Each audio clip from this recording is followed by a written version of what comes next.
kanang panahon sa kalisod, panahon sa kawadon. Pero dili gid nato walaon ang atong mindset, ang atong kasing-kasing nga Lord, bisan ni na naman ang kaagi. But Lord, ikaw gihapon ang mahimong sentro. Ana, Ginoo, ug ikaw ang himaya, Ginoo. That's our motivation, Lord. Nga mag-glorify ka, Ginoo, kung sa man nga panahon ang abot sa mong kinabuhi. At the end of the day, Lord, ikaw ang gihapon ang among Ginoo, wala na ilain pa. Ug ikaw ang mangayan sa tanan. So, kanak mga igsoon ay panahon ng tanan. So karon, dili sa ingon nga nakisabay ta ug unsay mga panahon unsay uso. But mali ba mga igsoon nga mag-celebrate ta sa adlaw nga tawhan or sa pagkahimugso sa atong buhi nga Dios? Kanang bawal ba mag-celebrate?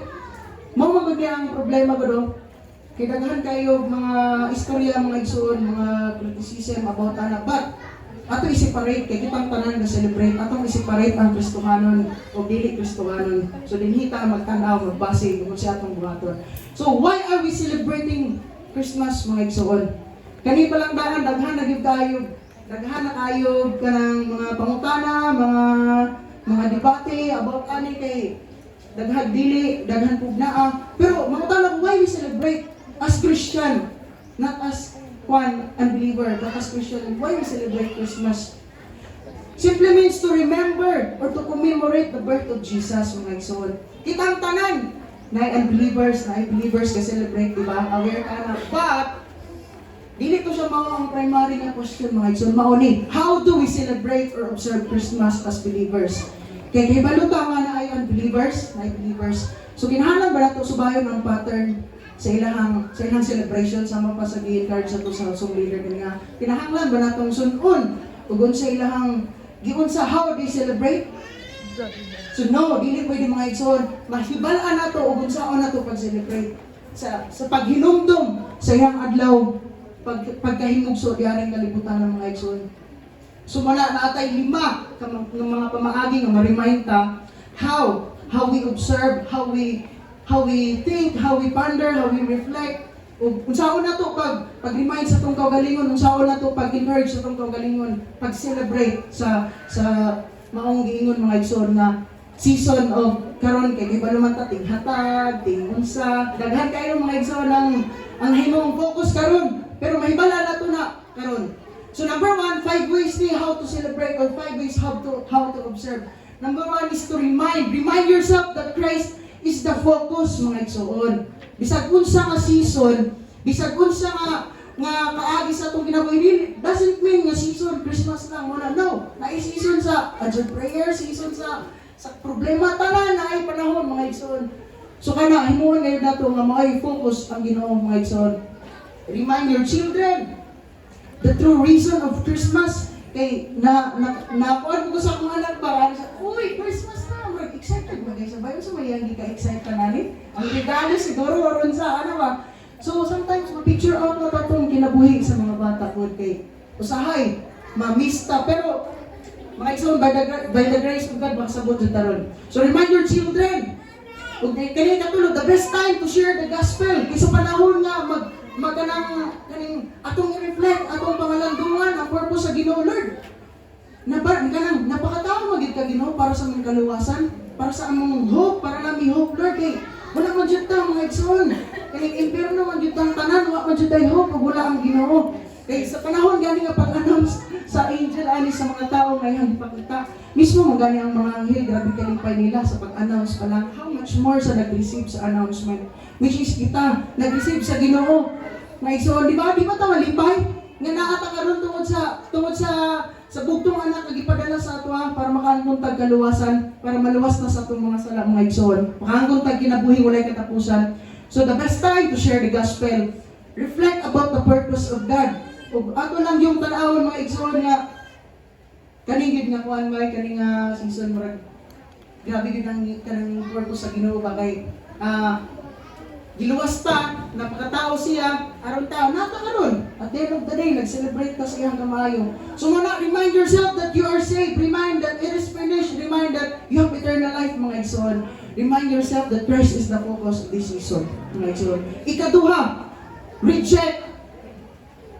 What ito sabaw? You are free to reject things based on your convictions and things that go against your conscience, mga igsoon. Conviction. is a state of being convinced o kung sa tong strong belief sa imong kinabuhi o dili na mo o dili ka stable or dili ka one anak nga truth or kana nga mga pinulungan o sa you have the right to reject that imuha ng will. Okay, at the end of the day kita man mga igsoon, mga tubang ko sa Ginoo at the end of the day, dili maapektuhan atong kaluwasan ani, dili maapektuhan ang atong pagkinabuhi as Christians, pero make it sure nga ang nag-convict sa imuha. Next. How do we know that your conviction and your conscience is right? Mga mga igsoon, when you are led by the Holy Spirit through His Word, mga igsoon, di tawag pataka. Sa panahon nga mo decide, mo bitaw na sa panahon nga natay decision, sa panahon nga mo decide ta, ato dyan ang i-consulta tanan, Lord, kung sa mag-give right? Kung sa mag-give akong buhaton, tama ba nga ako nang i-reject ng mga butang? Tama ba, Lord, ako nang i-receive? Ato dyan ang iampo sa Ginoo mga igsoon, dili ta diretsyo. Kaya kitang tanan malubag ka at the end of the day. So, and when your heart is right before the Lord, kaya nga naman, mahimo ng tawang mga igsoon, mahimo ng useless, bisag sakto na imong gingon, pero imong heart, ang imong motive is dili right. I-wait gihapon sa Ginoo atong kasing-kasing. How the way we speak, how the way we think. Unsa di ang atong tinuod nga tumungan ang mga igsoon. So mao na natay right to reject unsa tong mga butang dili kayo ta. For example, karon nga season, Christmas. Natay right to reject kung unsa man galing ng kanang sa unbelievers nga binuhatan kumpara sa mga Kristohanon. And imuha nang katungod mga igsoon. Imuha nang katungod and ask the Lord kung right ba na or wrong mga igsoon. So next, ang atong ikatulong nga punto mga igsoon. Before that, basahon sa nako ni James 4:17. Kung nasayran sa tao, kung unsa ang maayo nga angay untang niyang buhaton, apan wala niya kini buhatan, nakasala siya. Mga igsoon mo na problema sometimes. Okay, na-istorya sa ato sa Holy Spirit, don't do that. Reject that, surrender that, pero wala na to gibuhat. Nakasala na taan mga igsoon. Inanar ka kadali ma-fall sa pagkanang makasala ta. Pero mabitaw na mga igsoon, kung nasayra na to. Okay, tungod man na, dili man na tungod sa atong kaalam lang. Tungod man na sa iyang leading mga igsoon, dili naman na ato-ato. Kung nasayran sa tao, kung kahibalo ka, if you know what is right, but you are failed to do it, then nakasala na ta before the Lord mga igsoon. So muna, be sensitive sa conviction sa Holy Spirit. Be sensitive mga igsoon. Make it sure nga ang atong heart jud is always right before the Lord mga igsoon. Ato nang iyampo sa Ginoo. So mga to mga igsoon.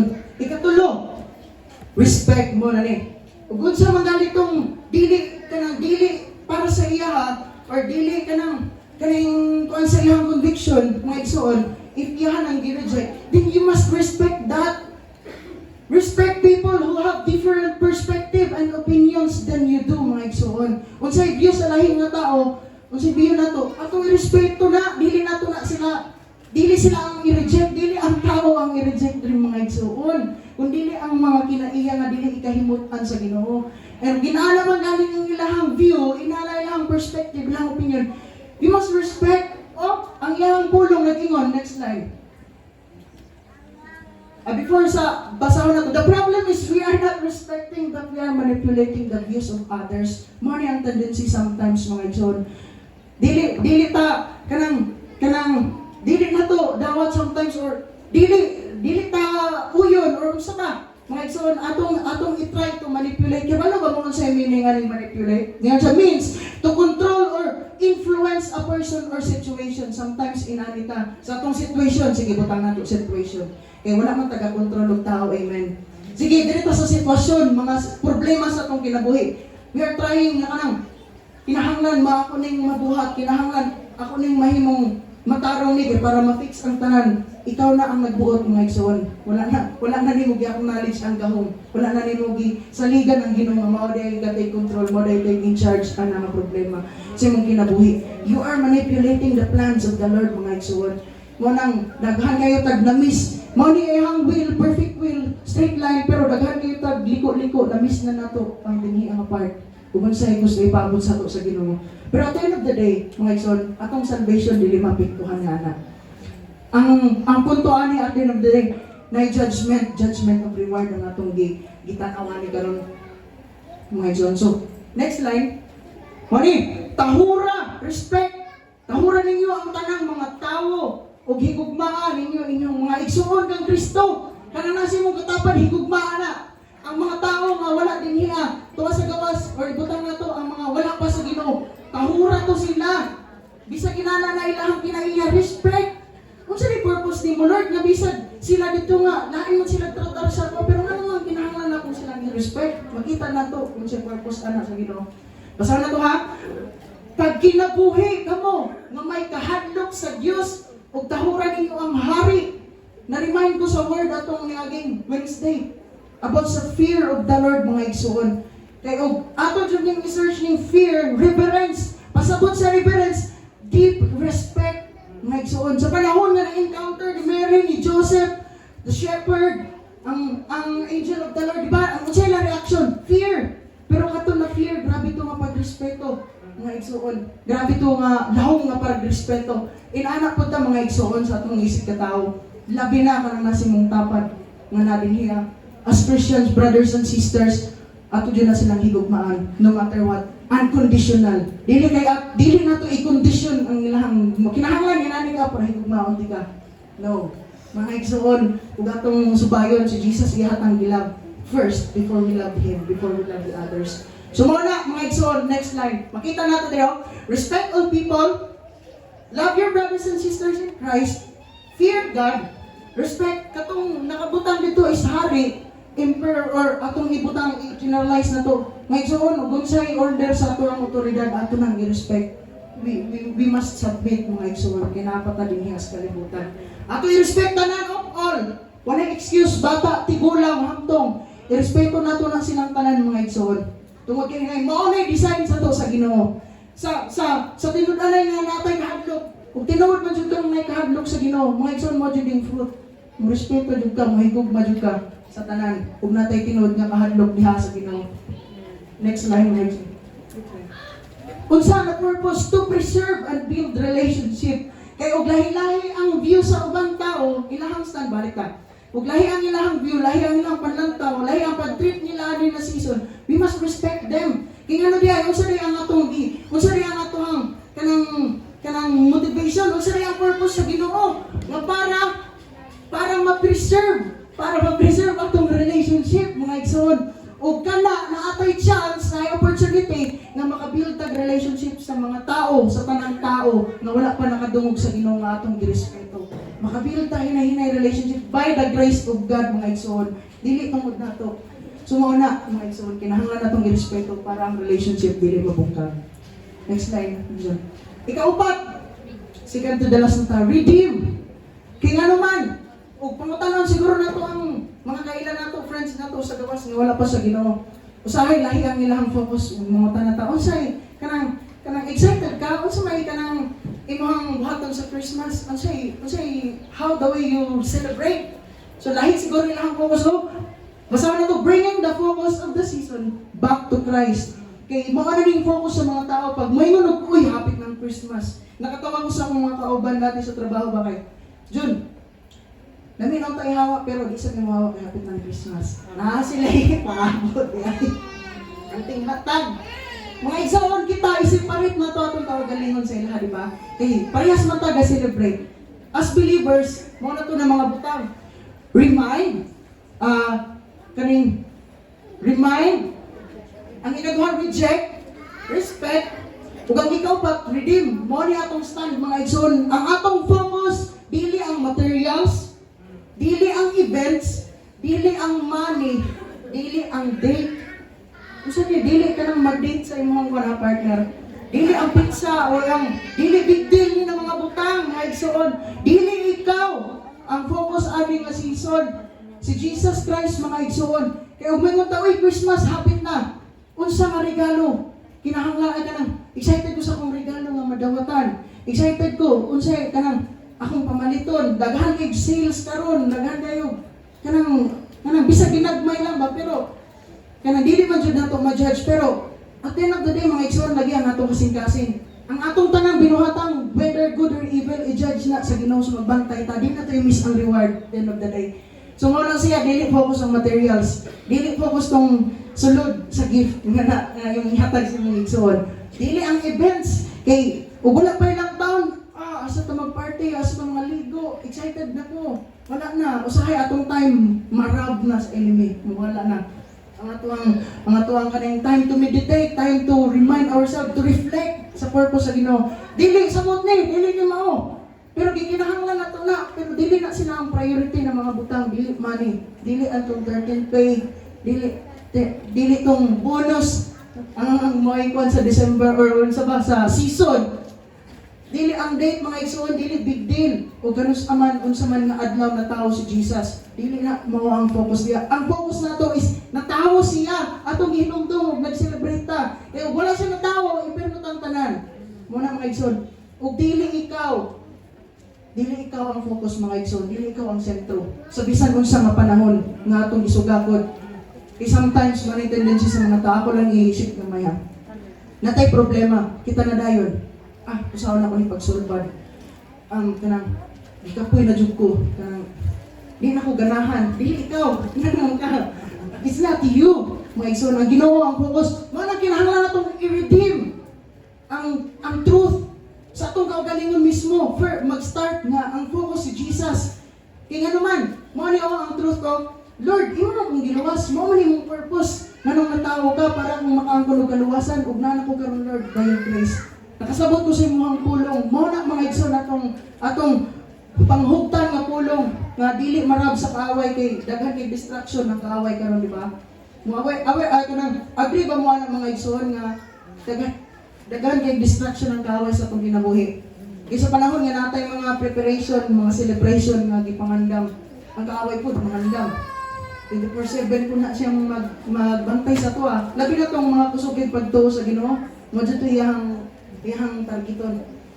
He is seeking whom he devour, naglibot-libot na siya sa mga Kristohanon nga law mo pagtuo sa Ginoo. So mas samot palaw man nato itong pagtuo sa Ginoo mga igsoon. So mo ni natay basahon nga story dinya sa Matthew 25:34 to 36 pero 34 to 45 din siya mga igsoon. Kani siya na side kaning Bisaya nga version, maning pabor sa mga naa sa tuo. Kay kaning nga story, final judgment, gistorya ni sa king or gistorya ni sa Ginoo. Sa final judgment kani, mga igsoon sa pag-abot na ni sa Ginoo. Ingon siya, kani pabor ni sa mga nasa right hand. Kay ihang i-separate ang katong mga matarong o i-separate to niyang wala nagkinabuhi sa pagkamatarong wala pagtuo sa Ginoo. Ihang i-separate ang goat or ang sheep sama sa pag-separate sa shepherd. So kani, mo ni pabor sa tuo. Niingon ang hari. Moingon ako sa mga tao sa akong tuo. Isa man tong nasa tuo, kita tong mga matarong mga igsoon. Amen? Kamu nga gipanalanginan sa Dios. Gipanalanginan mo sa Dios. Amen. Kamu nga gipanalanginan sa Dios nga akong amahan. Ang kuna ninyo, ang gingharian nga giandam alang kaninyo sukad pa sa pagabuhat sa kalibutan. Agree mo ato mga igsoon. Kamu nga nasa tuwag, kamu nga mga matarong, ang kuna to ninyo. Nga at the end of the day sa judgment sa Ginoo, ihadjud lang. Naadjud ta sa iyang mga kamot, mga igsoon. Verse 35, kay sabihang, nga naman to, mo to itong reward. Mga igsoon, nga makaangkod jud tag tinuod, nga kinabuhi mo na katapusan, makaangkod jud tag ginharian. Iyang gi-prepare sa tuwa. Verse 35, kay sabihang, gigutom ako. Mo ni, kay sabihang, gigutom ako, gipakaon. Ninyo ako, gipakaon og sa dihang giuhaw ako, inyo akong gipainom sa dihang nahimo akong dumudoong or stranger, gipadayon ninyo ako sa inyong balay, mga igsoon. Next, sa dihang wala ako ibiste, inyo akong gibistihan, sa dihang nagkasakit ako, inyo akong gihatiman, ug dihang gipriso ako, inyo akong gibisitahan. Pause. Makapangutan na ka, Lord. Wala man ka diri nga nung nabuhat ba rin na muna. O ikaw siguro nga matarong, Lord, nabuhat ba rin na muna sa inyo nga huwag ka diri ah. Dili mo ka lang makita. Mga to ilahang pangutana, nitubag ang mga naa sa tuo. Katong mga matarong nag-prepare sa Ginoo. Nitubag sila na sa Ginoo. Mani itubag sa Ginoo. Sila, verse 40. Mani itubag sa Ginoo. And the king will answer them, truly I say to you, as you did it, gibuhat ba ito na ito mga igsoon sa itong isig katao? As you did it to one of the least of my brothers, katuning mga ubos pa yun. Mga igsoon, you did it to me. Mga igsoon. 41, then He will say to those on his left, depart from me, you curse, into the eternal fire. Mula gini nga judgment, hell, and death na ni mga igsoon. You curse into the eternal fire prepared for the devil and his angels. Dili ang atong ginawa atong sugaton kung wala kasihang mga tuo mga igsoon. Kung dili ang atong enemy, ang devil. Next line. So, for I was hungry and you gave me no food. Mga igsoon, importante dyan ang mag-share. I was thirsty and you gave me no drink. Specific kayo. I was a stranger, paninglan dyan ta. At the end of the day, I was a stranger and you did not welcome me. Naked and you did not clothe me. Sick and in prison and you did not visit me. Mga igsoon, mga dyan ay problema. Pero sa grasya sa Ginoo, katong gikan sa verse 34 to 36. By the grace of God, ato tong nabuhat, bisag nakalimot ta, bisan in secret. Kaya dili man na siya big deal, wag atong ipakita. Much better nga, wala yung makakita. So next slide. Then they also will answer saying, Lord, when did we see you hungry or thirsty or a stranger or naked or sick or in prison and did not minister to you? And then he will answer them saying, truly I say to you, as you did not do it. Diba klaro na tayo, as you did not do it. Kung wala ito nimo buhatan sa imong isig ka tao, wala usab ito nimo mabuhat ka na ko, mga igsoon. So nagtuog ko nga kita nga mga Kristohanon, unsay gi-convict, unsay gitudlo sa ato sa Ginoo through His word, ato jud tong gibuhat by the grace of God, mga igsoon, diba? Dili lang tungod kay gusto ta, dili lang kay tungod maisugo sa atong dili, ato jung respond sa kamaayo sa Ginoo, ato jud nang buhaton. Pinaagi sa kinabuhi sa matang sa mga igsoon. So, ang may pangutana din niya, next slide. What is the best gift that we can give to Jesus this season? Ano siya pinaka-the best nga regalo nga itong ihatag sa Ginoo? Yes, kaya ba naman ta, Lord? Romans 12:1, atong i-offer ang atong kinabuhi sa Ginoo. Magin ay pinaka-the best. Pero, na pa mga igsoon, unsa nga action? Kaya di ba worship, mag-end man dyan tanan sa worship, mga man dyan ang gusto sa Ginoo. Pero, sa unsa nga pamaagi nga maka-worship ka sa Ginoo, nga pinaka-the best nga regalo karon nga season sa iya, mga igsoon. Unsa man, naway idea, unsa pinaka-the best nga kumatag sa Ginoo karon?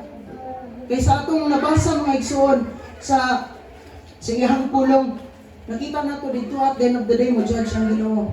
Nakita nato dito nga gi-specify sa Ginoo nga, uy wala ka nag-share, uy wala ka naghatag, uy wala ko nimo gi-welcome, uy wala ko nimo gi-atiman, wala ko nimo bisitahi. Mga matong highlight ato ng mga verses. So what is the best gift or the greatest gift nga imong pwedeng mahatag karon sa Ginoo? Next line. Our generosity to others, mga igsoon. Kinahanglan nga ato i-exercise ang atong kanang naay kasing-kasing nga tan-awon ang need sa uban kumpara nimo. Ningon pa siyang word sa 1 Corinthians 10. Ug wala ko masayop, ningon siya dito ako. Tan-awon ako ha, 1 Corinthians.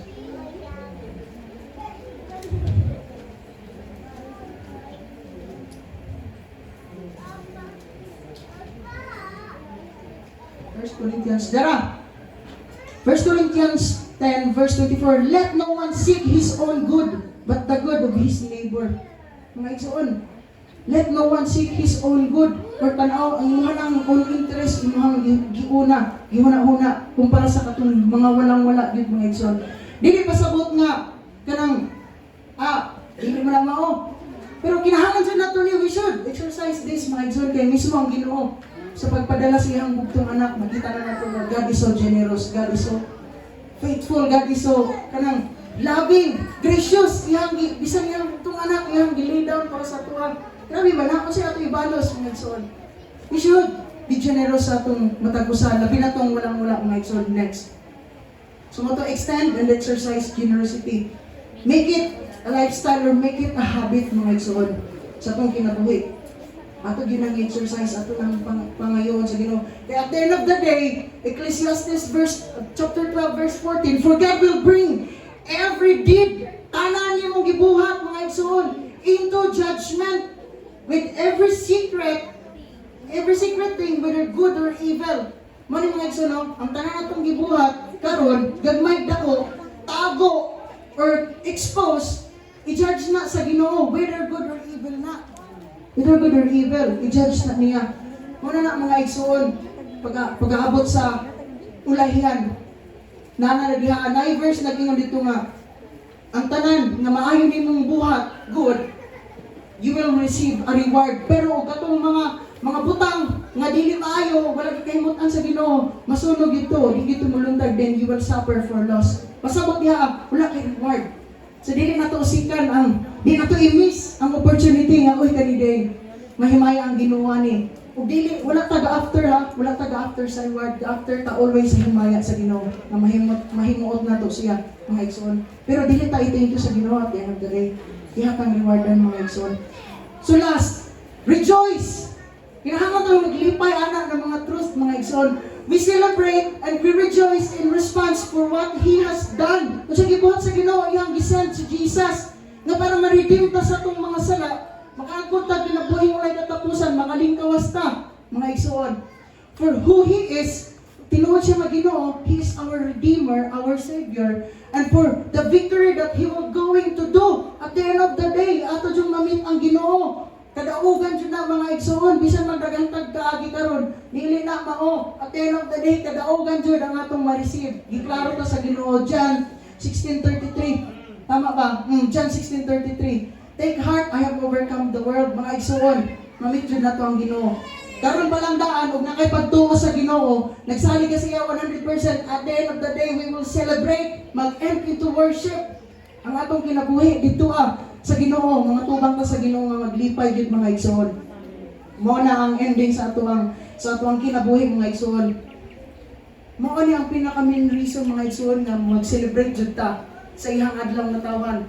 Sa kaluwasan, di ba mali ba nga mag-celebrate ta? Dili. Kani pa lang ganidaan mga igsoon no? Sa Luke 2:12-14, the response of the angel at the announcement of Christ's birth. Ug ato sining basahon, sila pa na-excite nga mag-announce na ay, kanang Savior, na ay paglaom, isend ang Ginoo, anak ka na to. They are praising and give glory to God. Basahon na to Basahon na to sa Luke chapter 2, verse 12-14. Tanaw na to ilang respond. Sa panahon nga, na ay manluluwas, nga gihimugso, or natawo, ipakatawa ni kalibutan na para sa ato. Luke chapter 2. Basahon na to. Yara, and suddenly there was with the angel a multitude of the heavenly host praising God and saying, Usa ka, daghan kayong mga anghel mga igsoon, naghimaya, nagsimba or nag-worship sa Ginoo, and saying, Glory to God in the highest, and on the earth peace among those with whom He is pleased. Mga igsoon, ang ilang respond, they praise the Lord, they worship the Lord, they give glory to the Lord. Grabe sila, nag-rejoice, naglipay sila. Mga igsoon sa mga panghitabo. Sa panahon nga naana ang atong manluluwas, sila pa na-excite nga nag-announce sa mga tao, may lahang gimit. Luke chapter 2, verse 15-20. Response sa shepherds, they are glorifying and praising God. Gibiyaan nila ilang atiman ng mga kaniro. Nagdali-dali sila, giadto nila, wala sa nahimutang ang Ginoo, ilahang gihimaya, ilahang gi-worship. Kanipod, Matthew 2:10-11. Sa wise man, itong 3 wise men, mga igsoon, they rejoice and they worship Jesus. Ilahang nag-offer pagani sila pinaka-the best nga regalo dito sa Ginoo. Materials, pero kana lagi, dili na mga atong focus ang Ginoo nga mahimaya, ano nga season, mga igsoon. They rejoice, they worship the Lord. Mga igsoon, inana ang ilahang respond. Inana sila nagpasalamat sa Ginoo. So we should, mga igsoon, kita po, maghimaya ta. Pwede ba natong himayaw ng Ginoo mga igsoon as a respond? Let's rise mga igsoon. And I will, ako gi-request ang music team na to lead us in worship.